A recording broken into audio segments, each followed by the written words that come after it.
L3 has had a massive impact on my teaching. Prior to receiving the training, I felt like I had always followed a model of what I thought was literacy teaching. I didn't understand the components of guided, modelled and shared sessions, and it was very much a one-way dialogue where I focused more on purely the structural aspects of a text rather than the communicative power that students held.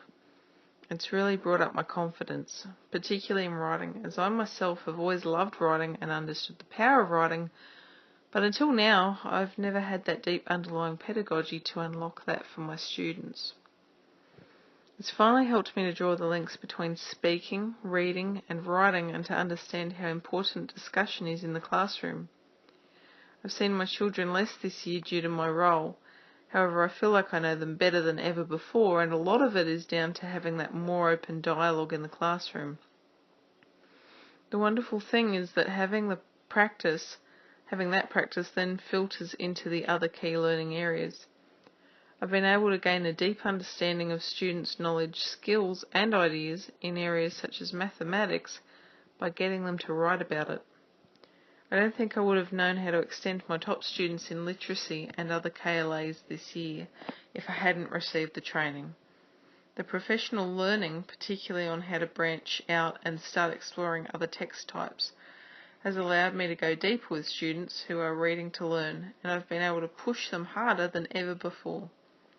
It's like a whole new world has opened up with possibilities on how to grow the love, passion and those strategic processes that are going to equip students for a lifelong love and use of the English language, where purpose is key and it's really about receiving and giving the message.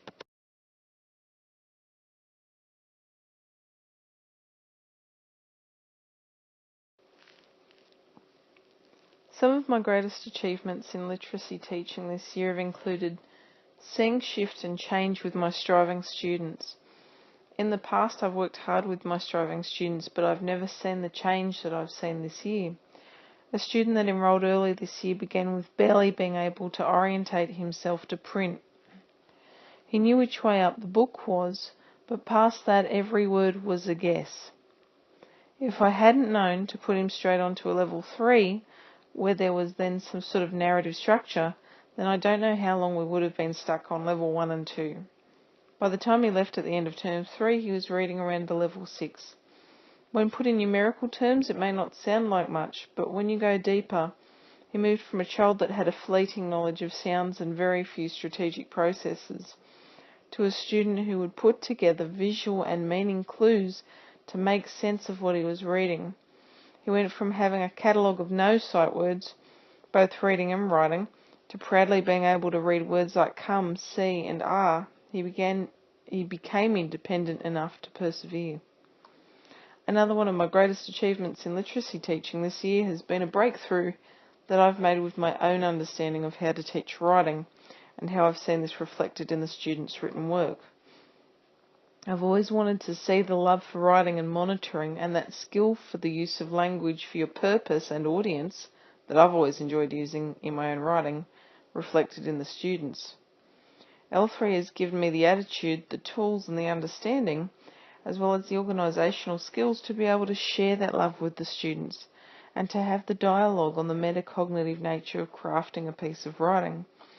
I've had Year 1 students writing pieces about being there for others, showing empathy towards fictional strangers, but to see that the story of a stranger has touched them, and the students are thinking, feeling human beings who are learning to express this in writing, it's just amazing. The other major breakthrough that I feel I've made has been developing the ability to extend students who are reading to learn. It has been so great this year to just be told and given the permission to use materials outside of the levelled readers. Prior to this, the levelled readers had always been my mainstay, and it was only last year that I was beginning to branch out into using texts other than that. Nobody had ever said that, and I wasn't sure if that's what I should be doing, but I could see that my students were well beyond reading level 30. It's been great exposing those students this year to poems, flyers, magazines, newspaper articles and lots of other different text types too. It's been a real eye-opener for who really has that extensive general knowledge to support their understanding of what they read, and who is still working on that. To hear those high-level discussions going on between the students has been incredible. I think that next year I'll definitely be carrying on with the training. It has been so good to finally receive it. It's been difficult over the last 5 years to be expected to implement L3 without it. Something that I would like to tame next year is my quality learning environment. I'm not referring so much to the tasks that I set because I'm happy with the layers of differentiation that are present in there and the authentic nature of the tasks. What I mean is the actual physical space. I'm currently in a small room with no storage. Due to this, a lot of my resources have had to come into the classroom this year.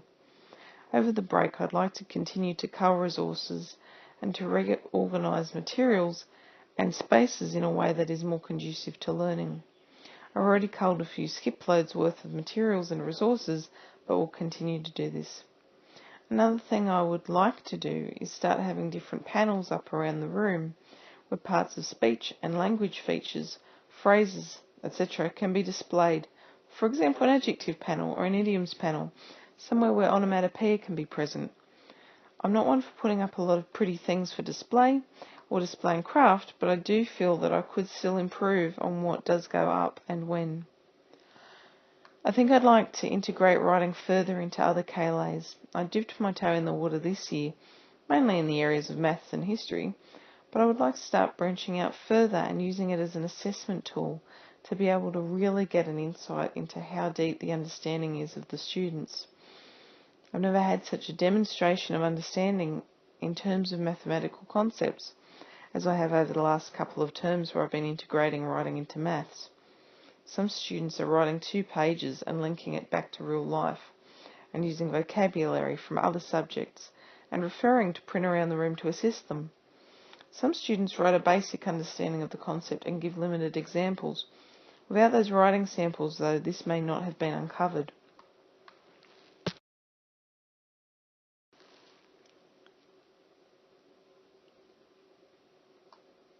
Professional goals for L3 next year. I think improving the physical layout of the quality learning environment so that it's more conducive to learning. Starting students with that intensive L3 instruction right from the beginning. I've now got an excellent foundation for implementing that L3 practice right from the start of the year. I'm actually really excited about the idea of being able to get a bunch of students and not having to fluff around for a few weeks while you're trying to figure out exactly where they are. I'd like to begin the writing earlier and to really pinpoint those areas where students need development, whether it be on a whole class level or in a small group level. In summation, this year has been a crucial year in the development of my literacy practice, but not just my literacy practice, just my practice in general. With the nature of L3, the wonderful thing is that it filters into all of your teaching, and it really helps you to become a more explicit teacher who breaks things down to the level of the process. You not only teach the features, but you teach how to process, how to be independent, how to be strategic, how to make choices as a reader and a writer and a speaker, and how this fosters an innate love for skillfully dealing with the English language.